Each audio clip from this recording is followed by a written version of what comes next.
Good morning everyone. 11th class लोक प्रशासन की क्लास में आप सभी का स्वागत है।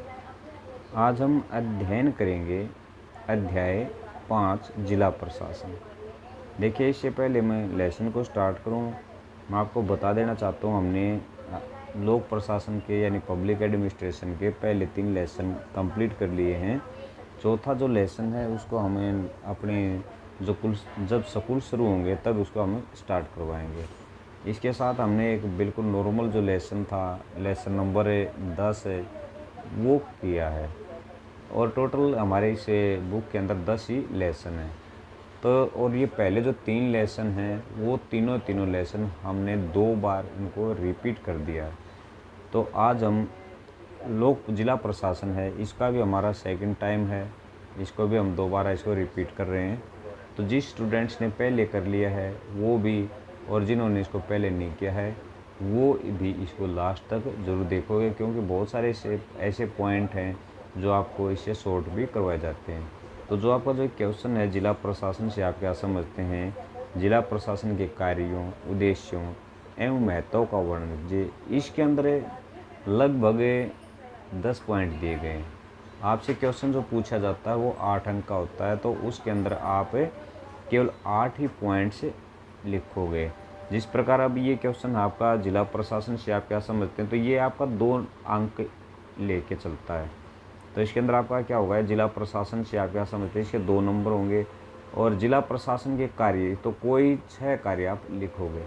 ये कार्य कह दो या उद्देश्य कह दो या उस क्या महत्व उसका क्या होगा, अलग होगा। तो ये क्या रखता है, 2 अंक इसके होंगे और 6 अंक इसके। तो इसके अंदर आप क्या कितने पॉइंट लिखोगे, सिर्फ 6 ही पॉइंट लिखोगे, ताकि आपको 6 अंक आपको यहाँ मिले और 2 अंक आपको ये प्राप्त हो जाए। तो चलिए अब स्टार्ट करते हैं क्वेश्चन को। जिला प्रशासन की परिभाषा जानने से पहले जिला और प्रशासन दोनों शब्दों का अर्थ अलग अलग समझ लेना आवश्यक। यानी जिला और प्रशासन, यानी जिला शब्द का अर्थ विभिन्न शब्दकोशों ने बताया है। ऑक्सफोर्ड कॉन्साइज शब्दकोश ने जिले को एक ऐसा क्षेत्र माना है जिसकी रचना कुछ विशेष प्रशासनिक उद्देश्यों के लिए की जाती है।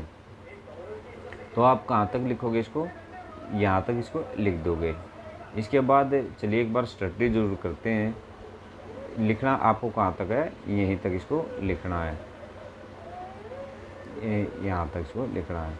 आगे स्टडी करते हैं। ऑक्सफोर्ड कॉन्साइज शब्दकोश ने जिले को एक ऐसा क्षेत्र माना जिनकी रचना विशेष प्रशासनिक उद्देश्यों के लिए की जाती है। सॉरी यहाँ तक इसको हमें लिखेंगे। इसके बाद चैम्बर शब्दकोश के अनुसार जिला क्षेत्र का उपविभाजन है। एक विद्वान के मतानुसार एक भौगोलिक, सामाजिक एवं आर्थिक परिस्थितियों या शर्तों से शासित है। जिला को एक संवैधानिक इकाई नहीं माना जा सकता, यह मात्र एक प्रशासनिक इकाई है। एस खेड़ा के विचारानुसार जिला भारत के प्रशासनिक यंत्रों में सबसे महत्वपूर्ण प्रशासन की इकाई है। जिला के बाद प्रशासन का अर्थ समझ लेना है। प्रशासन का अर्थ है सार्वजनिक योजनाओं की व्यवस्था करना। तो इसके बाद चलिए हम कहाँ तक लिखेंगे, हम जहाँ तक आपको ये मार्क करके दिखाया गया यहाँ तक आपको लिखना है और याद भी करना है इसको। बाकी का है वो आपके ऊपर डिपेंड करता है, क्योंकि अलग अलग डेफिनेशन, अलग अलग केवल एक ही डेफिनेशन, एक ही परिभाषा इसके अंदर हम लिखने की कोशिश करेंगे या लिखेंगे। इसके बाद आता है, इस प्रकार जिला और प्रशासन दोनों शब्दों का अर्थ अलग अलग समझ लेने के बाद जिला प्रशासन की परिभाषा समझना आसान हो जाता है। जिला प्रशासन को लोक प्रशासन का ही अंग माना जाता है। एस खेड़ा ने इसी आधार पर जिला प्रशासन को परिभाषा करते हुए लिखा है, जिला प्रशासन लोक प्रशासन का वह अंग है जो एक जिले की क्षेत्रीय सीमाओं के अंतर्गत कार्य करता है। तो यहाँ तक आप इसको लिख दोगे। पहले आपको डेफिनेशन साथ में कहाँ तक लिखा था, यहाँ तक लिखा था। उसके बाद आप यहाँ से स्टार्ट करोगे और यहाँ तक इसको लिख दोगे। इसके बाद आते हैं जिला प्रशासन के उद्देश्य, कार्य एवं महत्व। तो इसकी स्टार्टिंग करते हैं। सबसे पहले इसकी स्टार्टिंग में विकास आता है। एक समय था जब जिला प्रशासन का मुख्य उद्देश्य सिर्फ कानून व्यवस्था बनाए रखना था, परंतु आज़ादी के बाद इसमें कुछ व्यवस्थाएं और शामिल की गई। अब जिला प्रशासन का मुख्य उद्देश्य जिले का शीघ्र विकास करना और लोगों को खुश रखना है। इस उद्देश्य के लिए भिन्न भिन्न प्रकार की कल्याणकारी योजनाओं को लागू की गई हैं। यहाँ तक लिख दोगे। यदि आप यहाँ तक भी लिखोगे तो वो भी सही है, खुश रखना है। इसके बाद आता है कानून एवं व्यवस्था। कानून एवं व्यवस्था बनाए रखना जिला प्रशासन का मुख्य कार्य रहा है। हालांकि सन 1950 के बाद इसमें मौलिक परिवर्तन हुआ है, परंतु अब समस्या गंभीर हो चुकी है।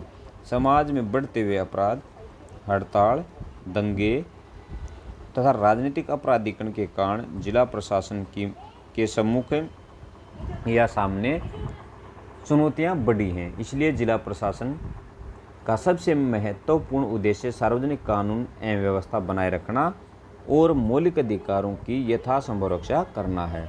यहाँ तक इसको हम लिख देंगे। तो इसके 2 पॉइंट हो गए आपके। अब पॉइंट नंबर 3 आता है राजस्व एकत्रित करना या इकट्ठा करना। राजस्व एकत्रित करना जिला प्रशासन या प्रशासन का पारंपरिक उद्देश्य है। राजस्व पूरा एकत्रित किया जाना चाहिए और उसका अनुमान निष्पक्ष हो। राजस्व के अंतर्गत भू राजस्व, तकवी की वसूली, मनोरंजन कर, बिक्री कर, आय कर तथा सीमा शुल्क शामिल है। तो आप कहाँ तक लिखोगे इसको? राजस्व एकत्रित करना जिला प्रशासन का पारंपरिक उद्देश्य है। तो इसके बाद राजस्व के अंतर्गत, राजस्व के ये लाइन लिखने की आवश्यकता स्टूडेंट्स के लिए नहीं है। तो इसके अंदर बाद लिखोगे राजस्व के अंतर्गत यहाँ से भू राजस्व, तकवी की वसूली, मनोरंजन कर, बिक्री कर, आय कर तथा सीमा शुल्क शामिल। इसमें से जितने भी आप 2 या 3 कर याद रख सकते हो तो याद रख सकते हो। इसके बाद आता भू प्रशासन, भूमि सुधार। इसके अंदर क्या लिखोगे? भूमि सुधार, भू प्रबंध तथा जमीन का रिकॉर्ड रखने के लिए भी जिला प्रशासन उत्तरदायी है। तो यहाँ तक स्टूडेंट्स लिखोगे भू प्रशासन में, यहाँ तक आपने लिखना है। ये तो आपके कितने हो गए? 4 पॉइंट हो गए। अब आता पॉइंट नंबर 5 न्याय का प्रबंध। शांति व व्यवस्था बनाए रखने के साथ साथ जिला प्रशासन यह भी देखता है कि कानून के शासन की पालना की जा रही है अथवा नहीं। तो यहाँ तक स्टूडेंट्स लिख देंगे। अब आता पॉइंट नंबर 6 आवश्यक सेवाओं व वस्तुओं की पूर्ति निश्चित करना। जिला प्रशासन एक ऐसा आधार है जहाँ पर समुदाय को सभी आवश्यक सेवाएं व वस्तुएं प्रदान की जाती हैं। यहाँ तक लिखिए आवश्यक सेवा, जैसे आवश्यक सेवाओं में आटा, दाल, चीनी, तेल, बिजली आपूर्ति, टेलीफोन, यातायात, संचार के साधन शामिल होते हैं। इसके बाद आता है आपातकालीन सेवाएं। जिला प्रशासन को स्थान पर उपलब्ध सरकार माना जाता है। किसी भी आपातकालीन अवस्था में, जैसे बाढ़ है, सूखा, आग, महामारी, दुर्घटना के समय प्रत्येक व्यक्ति सहायता के लिए जिला प्रशासन की ओर मुँह ताकता है। अब आता है पॉइंट नंबर 8 नियोजन व क्रियान्वयन। केंद्रीय व राज्य सरकार द्वारा बनाई गई नीतियों को लागू करने का कार्य जिला प्रशासन के द्वारा किया जाता है। यहाँ तक लिखेंगे। इसके बाद आता है समन्वय या तालमेल। सरकारी व गैर सरकारी एजेंसियों के कुंभ की तरह बढ़ने के कारण जिला प्रशासन पर इनके समन्वय या तालमेल का भार स्वतः यानी अपने आप बढ़ जाता है। यहाँ तक आप लिख दोगे इसको। इसके बाद आता है कृषि, सिंचाई और उद्योग। किसी भी क्षेत्र के प्रशासन की सफलता उस क्षेत्र के आर्थिक जीवन पर भी बहुत अधिक हद तक निर्भर करती है। जिले की आर्थिक जीवन कृषि, सिंचाई और उद्योग पर भी ही निर्भर है। अतः जिला प्रशासन के आर्थिक कार्य क्षेत्र में कृषि, सिंचाई और उद्योग धंधे भी आते हैं। यहाँ तक लिखेंगे। तो इसके बाद ये आपके कितने पॉइंट हो गए? 10 पॉइंट हो गए। इनमें से आप जो भी आपको इजी यानी आसान लगते हैं 6 पॉइंट वो आप लिख सकते हो। तो आपका जो ये क्वेश्चन है यहीं कंप्लीट होता है। धन्यवाद। आपका दिन मंगलमय।